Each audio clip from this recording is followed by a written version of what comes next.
Hey guys, Fear880, and it is time to get the boat out of the warehouse and ready for the lake. Time to unwinterize it. So what's the whole purpose of unwinterizing? What does unwinterizing mean, and so forth and so on? You want to get your boat either out of storage, out of your garage, out of your warehouse in my case. You want to go to the lake, you want to be able to turn that key and everything magically come together, because nothing magically comes together when it comes to a boat. So back in September, October, we went ahead and winterized my boat. Now my boat's kept inside a warehouse that doesn't get below 50 degrees. So you got to keep that in mind as well. This will probably be an easier step than most people that have to deal with this. I didn't use antifreeze inside my block or the exhaust manifold. I basically used a shop vac to suck all the water out. I got fuel stabilizer inside my fuel tank, and I also disconnected my battery. So in a perfect world, all I should be able to do is connect my battery up, pump it a couple of times. Before pulling it into my garage, I stopped by the gas station and filled her up. So let's see what she does. On my Bayliner 175, my battery is located on the starboard side behind the passenger seat near the motor cover. Now what I've done is I went ahead and connected my voltmeter up to the battery. I haven't charged it at all since last year, and I've got 12.62 volts. That's awesome. That means I shouldn't have any problem whatsoever when it comes time to crank the boat. What's a good rule of thumb? Have at least 12.5 volts. If you don't, it's best to charge it until you do. And if you have less than 12.5, if you have 12 and you're not getting a good charge, then that can mean that your battery is going to need to be replaced. So I've got my battery box all strapped in, all the cables tight, ready to go.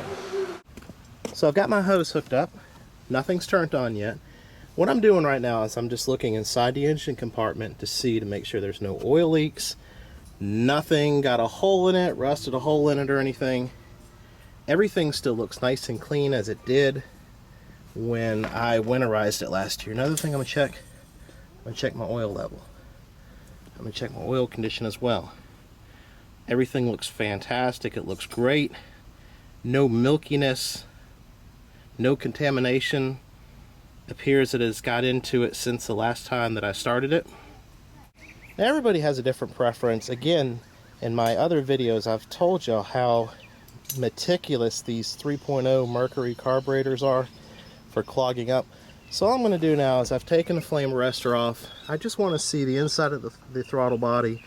I'm going to undo the throttle lock on my shifter lever, just pump it a little bit to see if my accelerator jets are clogged up, and then in here in a minute I'm going to go ahead and start it up. Go ahead, Matthew.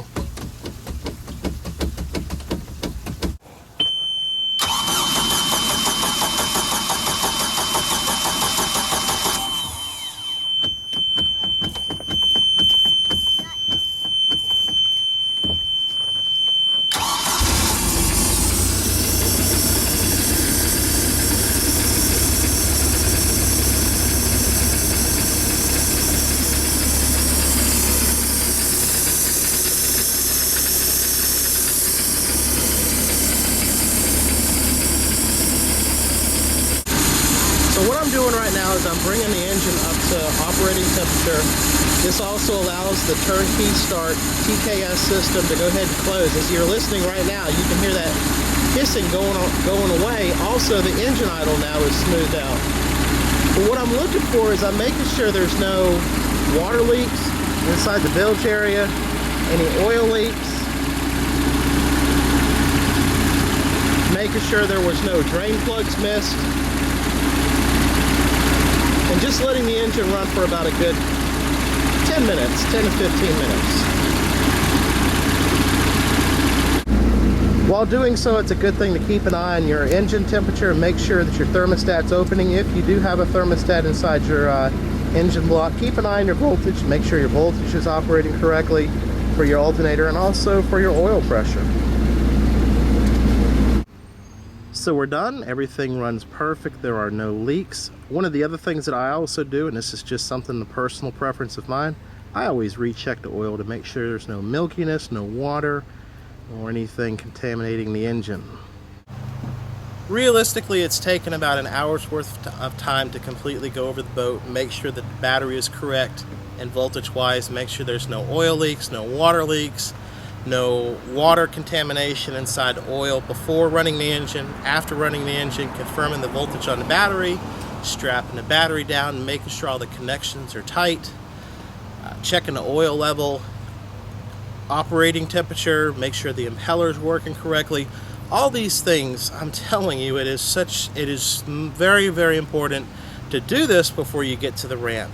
I've made that mistake before. I've been one of those people that have gone to the boat ramp, turned the key and heard a click click, or as soon as you start your engine, next thing you know, you've got a fuel leak or an overheating engine because the impeller decided to crap itself out during the winter time. That's all this is about. What to look over on the boat to de-winterize it and get it ready for the lake. One of the other things that I would suggest doing, which I haven't done yet, is check the tire pressure in the trailer. Guys, thanks again for watching my video. Click like and subscribe around here. We'll see you soon on the lake.